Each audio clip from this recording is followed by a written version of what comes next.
সেটা হলো দেখার বিষয়। বাবু কামরুজ্জামান, চ্যানেল 24, ঢাকা। অর্থমন্ত্রী আবুল মাল আব্দুল মুহিত বলেছেন, ক্ষুদ্র ঋণ দিয়ে এককভাবে দারিদ্র্য বিমোচন সম্ভব নয়। রোববার ঢাকা বিশ্ববিদ্যালয় সিনেট ভবনে পিকেএসএফ আয়োজিত Bangladesh summit on sustainable development শীর্ষক অনুষ্ঠানে তিনি এসব কথা বলেন। তিনি বলেন, আগামী দিনে বাংলাদেশের সামনে দুটি চ্যালেঞ্জ রয়েছে। এগুলো হচ্ছে কর্মসংস্থান তৈরি ও মাথা পিছু আয় বাড়ানো। এ সময় অর্থমন্ত্রী আরো বলেন, বাংলাদেশের উন্নয়নে ক্ষুদ্র ঋণ অনেক সহায়ক ভূমিকা রেখেছে।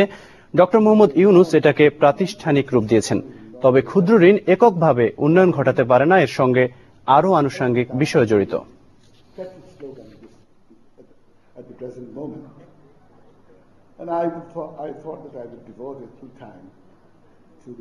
একসময় ভাবলাম যে ক্ষুদ্র ঋণই বোধহয় একমাত্র সমাধান, এই দারিদ্র্য দূরীকরণের সমাধান। এটা মোটেই নয়। ক্ষুদ্র ঋণের সঙ্গে আরো অনেক কিছু যাওয়া দরকার। মানব উন্নয়ন অত্যন্ত গুরুত্বপূর্ণ। মানুষকে শিক্ষা দেওয়া সেটা সবচেয়ে বেশি গুরুত্বপূর্ণ, কারণ শিক্ষা মানুষকে পছন্দের অধিকার দেয়। রাজধানীর বাজারে হঠাৎ করে বাড়তে শুরু করেছে ডিমের দাম। সপ্তাহের ব্যবধানে হালিতে বেড়েছে 7 থেকে 8 টাকা পর্যন্ত। লোকসানের মুখে পড়ে একের পর এক ছোট খামার বন্ধ হয়ে